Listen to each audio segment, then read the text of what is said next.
हाय दोस्तों, कैसे हैं आप सभी। मैं डॉक्टर आनंद व्यास फिर से अपने YouTube चैनल पर आप सभी का स्वागत कर रहा हूं और आशा कर रहा हूं सभी ठीक है, मस्त है, एंजॉय कर रहे हैं। मैं QTM के इंपॉर्टेंट क्वेश्चन लेकर अंतिम प्रहार की सीरीज लेकर आपके सामने फिर से आ गया हूं। मीन्स के अंतिम प्रहार की सीरीज तो चल रही है, QTM के क्वेश्चन चल रहे हैं। इस बार हम वापस से वही पैटर्न फॉलो कर रहे हैं जो हमने FM में करा है। क्या कि हम पहले थ्योरी के क्वेश्चन ला रहे हैं और उसके बाद न्यूमेरिकल के क्वेश्चन अटेम्प्ट कर रहे हैं, है ना।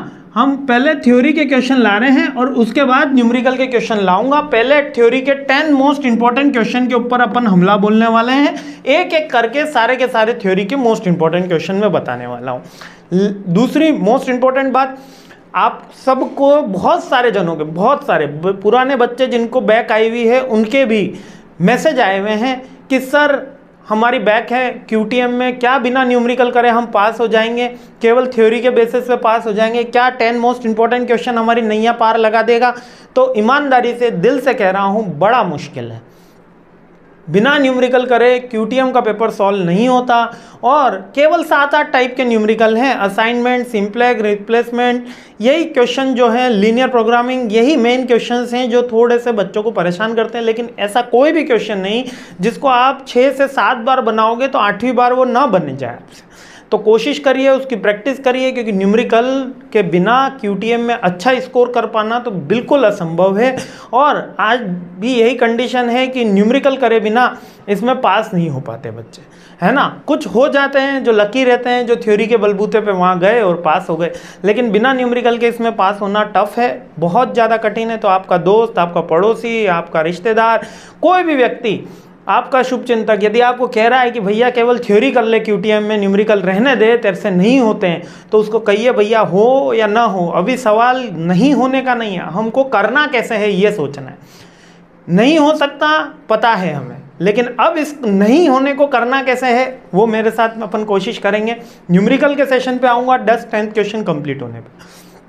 इसके अलावा एक महत्वपूर्ण अनाउंसमेंट हमारी टीम की तरफ से भी है कि हमने जो 1-to-1 काउंसलिंग का सेशन है उसको ऑन कर दिया है। मींस क्या है सर इसके अंदर मैं पर्सनल काउंसलिंग करता हूं। बच्चे की व्हाट्सअप कॉल के थ्रू होती है या जूम मीटिंग के थ्रू होती है, बेसिकली ये काउंसलिंग, है ना। इसके अंदर यदि आपको कोई भी ब्रांच वाइज कंफ्यूजन हो रहा है कि सर मेरे को मार्केटिंग लेनी है, फाइनेंस लेनी है, HR लेनी है, IT लेनी है, और मेरा इसमें कौन कौन सी जॉब पोजीशंस हो सकती हैं, मैं गवर्नमेंट जॉब में कैसे ट्राई कर सकता हूँ, प्राइवेट सेक्टर में कैसे ट्राई कर सकता हूँ, कौन से इसके अलावा मेरे को एनहांसमेंट करने के लिए, स्किल एनहांसमेंट करने के लिए कोर्स करने की ज़रूरत है, मेरी बेसिक क्या रिक्वायरमेंट रहने वाली है, ये सारे के सारे एक doubt solving session personal approximately 30 minute का एक सेशन हो जाता है। 30 to 40 मिनट तक भी कितनी बार स्ट्रेच हुआ है वो सेशन।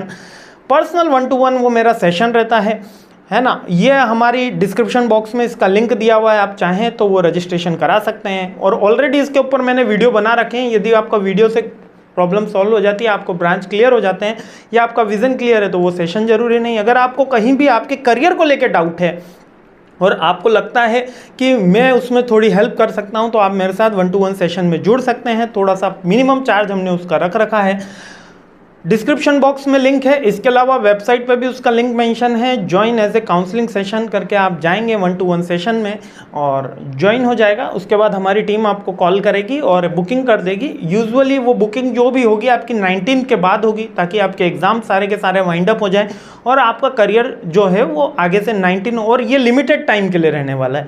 मीन्स ये मान लीजिए 10-12 दिन के लिए मैं अवेलेबल रहता हूँ पूरे साल भर के अंदर, जिसके अंदर ये सेशन में करवा पाता हूँ। पिछली बार हमने 200+ स्टूडेंट का ये करा था, इस बार हम देखते हैं कि कितने स्टूडेंट हम टच कर पाते हैं। तो पर्सनल इंटरेक्शन रहता है, टाइम भी आपके अकॉर्डिंग इसके अंदर रहेगा कि कितना टाइम आपके क्वेरी के ऊपर दिया जाएगा। जितने भी आपके पास सवाल होंगे उन सब का जवाब देने की मैं कोशिश करूँगा। तो चलिए अब अपने पहले क्वेश्चन पे हमला बोलते हैं। पहला क्वेश्चन जो थ्योरी का सबसे मोस्ट फ्रिक्वेंटली पूछा गया क्वेश्चन है QTM के पेपर में। अच्छा, QTM का पहले नाम, मतलब जो AKTU में भी पहले नाम ऑपरेशनल रिसर्च ही था। मतलब क्वांटिटेटिव टेक्निक्स तो बाद में इसका नाम चेंज हुआ। जैसे कि हमने क्या बोला, कृष्ण को गोपी, अपने कृष्ण को क्या बोल दिया, श्याम बोल दिया, ऐसे तरह QTM का नाम बदल दिया गया। तो नाम बदल दिया गया, लेकिन थी उसकी जो आइडियोलॉजी थी, जो उसके बेसिक थे, वो सेम है ना। तो ऑपरेशनल रिसर्च क्या होती है, मींस के जो ऑपरेशन का काइंड ऑफ एक्टिविटी है बिजनेस में ऑपरेशन काइंड ऑफ एक्टिविटी क्या होती है, बिजनेस में operation kind of activity manufacturing की एक्टिविटी को बोलते हैं। मैन्युफैक्चरिंग प्लस इसके अंदर सप्लाई चेन आ जाता है ना।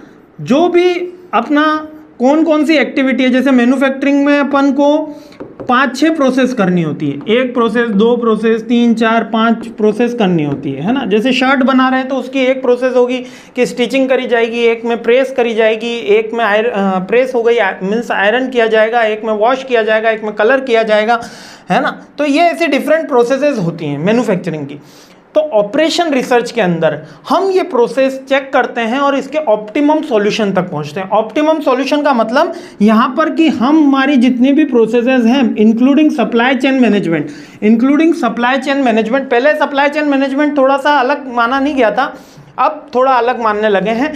पहले OR के अंदर ही था और आज भी अगर आइडिया बेसिक आप जॉब के अंदर जाओगे तो OR के अंदर manufacturing plus supply chain management दोनों आ जाते हैं। मीन्स प्रोडक्ट की मैन्युफैक्चरिंग, प्रोडक्ट के वैल्यू एड ऑन के अंदर जितनी भी एक्टिविटी होती है विथ कस्टमर डिलीवरी तक, कस्टमर तक वो प्रोडक्ट डिलीवर करने तक, उन सारी एक्टिविटीज में मैक्सिमम सॉल्यूशन करना, मैक्सिमम ऑप्टिमम सॉल्यूशन करना with the help of mathematical and statistical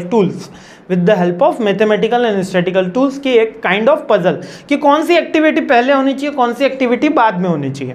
ठीक है, जैसे घर पे माताएं बहनें खाना बनाती हैं तो पहले रोटी बनानी है कि सब्जी बनानी है, एज डिफरेंट टास्क होती है। सब्जी में भी पहले किस तरीके से कौन सी चॉपिंग करनी है, क्या करना है, बघार कैसे होगा, ये सारी की सारी एक डिफरेंट काइंड से एक्टिविटी है। इसी तरीके से मैन्युफैक्चरिंग में भी बहुत सारी एक्टिविटी होती है। इन सारी एक्टिविटियों पर रिसर्च करी जाती है कि कौन सी एक्टिविटी में ऑप्टिमम टाइम अचीव किया जा सके। मीन्स के यहाँ पर टाइम होना चाहिए मिनिमम, कॉस्ट होनी चाहिए मिनिमम और प्रॉफिट होना चाहिए मैक्सिमम। इसी सारी एक्टिविटीज़ के रिसर्च के लिए एक नई ब्रांच आई, उसी को ही कहा गया ऑपरेशन रिसर्च। क्लियर हो गया? Means is a kind of problem solving analytical skill, क्योंकि यहाँ पर 5 चीज़ें ऑलरेडी हो रही हैं, हमको वो चीज़ें पता हैं, अब हमको रिसर्च करके उनका बेस्ट सॉल्यूशन फाइंड आउट करना है। तो operation research is a problem solving, book में भी यही सेम लैंग्वेज है, problem solving approach that helps business और organisation make better decision. It use to mathematical and analytical techniques, mathematical tools इसके अंदर यूज किए जाते हैं, मैथमेटिकल स्टैटिकल टूल्स इसमें यूज किए जाते हैं टू कॉम्प्लेक्स प्रॉब्लम कि कौन सी एक्टिविटी हम पहले करेंगे। तो बेसिक ऑपरेशन रिसर्च के अंदर manufacturing plus supply chain management दोनों है यहाँ पर। नेक्स्ट आगे बढ़ते हैं, जब हम इसमें तो इसके सिग्निफिकेंस हमसे पूछे जाते हैं। इसमें पूछने के तो बहुत सारा इसका स्कोप भी आएगा एक इंपॉर्टेंट क्वेश्चन में, लेकिन अभी इसके सिग्निफिकेंस देखते हैं, क्योंकि फर्स्ट क्वेश्चन क्या निकला है, ऑपरेशनल रिसर्च का मीनिंग और इसका सिग्निफिकेंस यानी कि OR की इंपॉर्टेंस क्या है। अब किसी को पता चल जाए कि उसकी 5 एक्टिविटी में से ये एक्टिविटी अगर मैं पहले करूंगा तो मेरा जो टाइम है, स्टैंडर्ड टाइम है, वो 20 सेकंड कम हो जाएगा, ऐसे प्रोडक्ट फास्टली डिलीवर होगा। तो इसका सिग्निफिकेंस हर जगह होगा। इसका सिग्निफिकेंस होगा डिसीजन मेकिंग में होगा, कॉस्ट इवैल्यूएशन में होगा, बेटर बजटेड प्लानिंग में होगा, बेटर कंट्रोल में होगा, रिसोर्स मैनेजमेंट में होगा, ऑप्टिमाइजेशन में होगा, कॉम्प्लेक्स प्रॉब्लम सॉल्व करने में होगा, सप्लाई चेन मैनेजमेंट भी इसी का पार्ट है तो सप्लाई चेन मैनेजमेंट में होगा, शेड्यूल करने में होगा, लॉजिस्टिक सप्लाई के अंदर सप्लाई चेन एंड लॉजिस्टिक तो सेम ही हो गया, एंड रिस्क को रिडक्शन करने में। रिस्क क्यों? क्योंकि हम optimum utilisation of our resources कर रहे हैं।